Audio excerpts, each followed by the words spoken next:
You know, something I was thinking about, according to law of attraction and things of that nature, is how many successful people and businesses know about this kind of thing.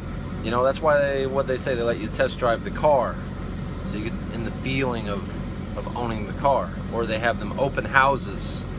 You know, when you go to buy a house, they have an open house, so you can get in the house, get the feeling of owning the house.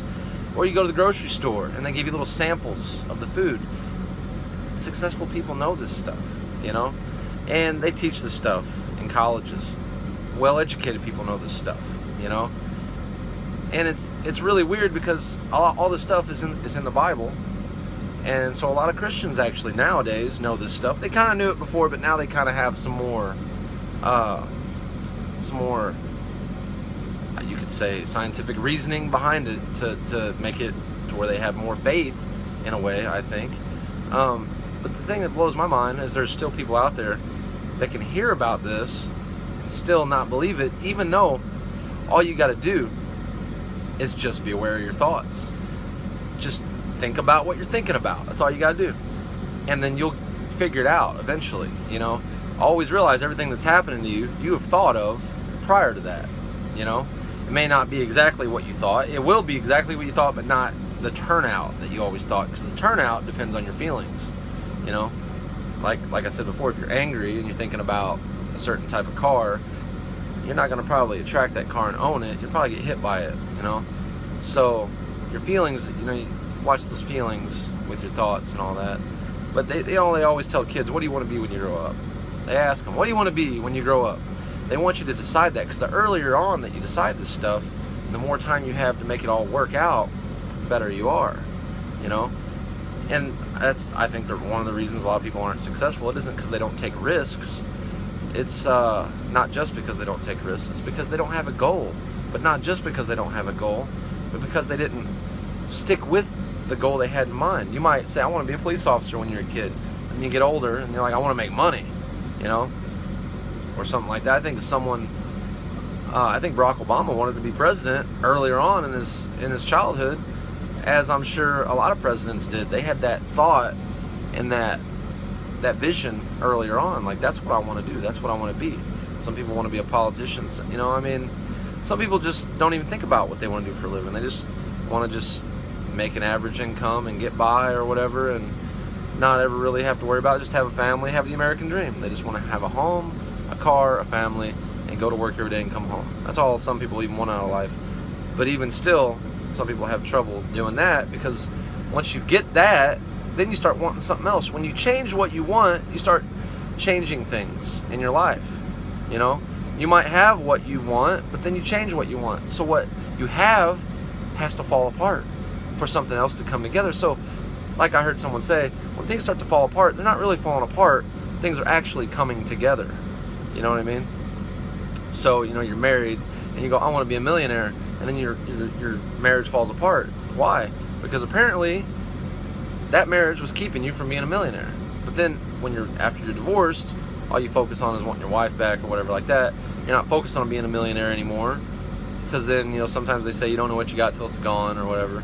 So then you're like, then you just quit trying to be a millionaire. But you know what? Whatever you say you want, no matter what happens, stick with that thing you want. Stay focused on that goal. Write it down. I did this. You know, I wrote a whole list of things down, and then I forgot about it, put it away in my bag. The only thing I don't have on there is I don't own my own house, but I'm like, that's pretty good, because I had like 20 things on there, and I accomplished them all. I hadn't even been a year yet. So I'm like, I need to make a new list. Obviously, I'm gonna still put the house in there, because I don't want just any house. I want a specific house with specific things in a specific location and things like that. I'm trying to be specific, you know. And I know if I work hard and apply myself and stay focused, I'll get it, you know. And that's all you gotta do. It's kind of like diet and exercise. Some people exercise but they don't diet. Some people diet but they don't exercise. That's the same thing with law of attraction. You can visualize it and stay focused on the goals in this, but if you don't get out there and do anything, you know, you're not going to be led. You know, you got to be led to in certain directions. You know, it's kind of like action plus visualization. You know, and and goals and staying motivated, staying encouraged, staying focused. Those are all important, but you got to move, you got to talk, you got to look for the signs all around you, man. You see coincidences everywhere. That is what you want coming into fruition. You'll see little coincidences all over the place. This just happened the other day. A friend of mine, he said he was around a bunch of women, and I said, water everywhere, but not a drop to drink. And then a truck drove by immediately afterwards. I took a video of it, and it was a water truck filled with water, and I'm thinking, there's water right there everywhere, and not a drop can I drink because it's on that truck. So technically, just telling him that little funny thing, I materialized it like instantaneously, so that had me thinking for a minute. I'm like, well, am I psychic? Did I know that truck was coming? Where'd that truck come from?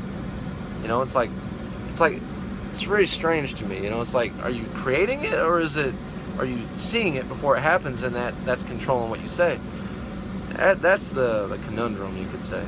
But I don't know. I think it's definitely always good to just stay positive and be happy as often as possible, and try to spread that happiness to other people, because when you make people happy, make people laugh, you help people have fun and relieve their stress and worry and anxiety, you're helping them create a better life.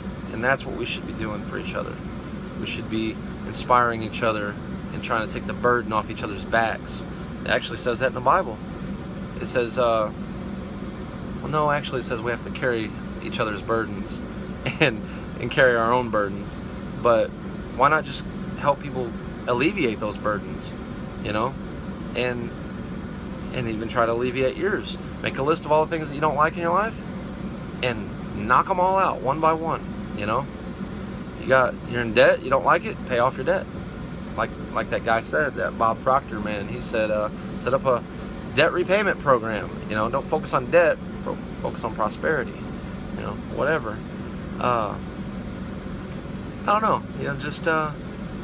I think things are definitely always going in a good direction for me now, because I stay focused and I stay motivated and I stay moving and I don't give up.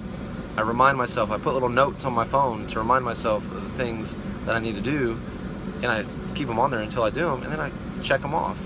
I put on there things I want, things I need, make grocery lists, just lists. I have lists of everything, and that way I don't have to think about all that stuff. All I have to know about that stuff is it's on my phone. Hopefully I never lose my phone. Just joking. Now watch, I will. No, just kidding. If I do, I have 4 more I could just activate, no big deal. But anyways, know what you want. Don't focus on what you don't want. Focus on what you do want in a relationship, in your life, in your job, in your career, and keep a good attitude about yourself, and love yourself and love others, and have faith that everything's going to work out. Nobody can ever get too far to the bottom unless they absolutely know nothing about spirituality whatsoever.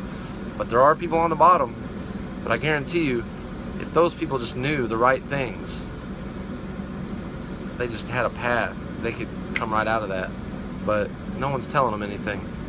This message needs to be spread, especially to those people that are in poverty. Then people aren't just bums. They're not just in poverty-stricken because they're poverty-stricken. They're poverty-stricken because they're spiritually poor. And you have to be spiritually rich before you can become rich on the outside. So the best thing you could ever do instead of give someone money is give them advice, and then maybe give them a little money to inspire them. I don't know. But I don't ever give somebody money without giving them a little bit of advice, a little pearl of wisdom. What they do with it, it's up to them, but I can say I tried, and that makes me feel good, because it always makes you feel good to help other people. I'm sure you know that. Everyone's helped somebody at some point in their life. Some people do it all the time. And I've heard a saying one time, they said, poor people are the greediest people they ever met. And I thought about that, and I'm like, you know what?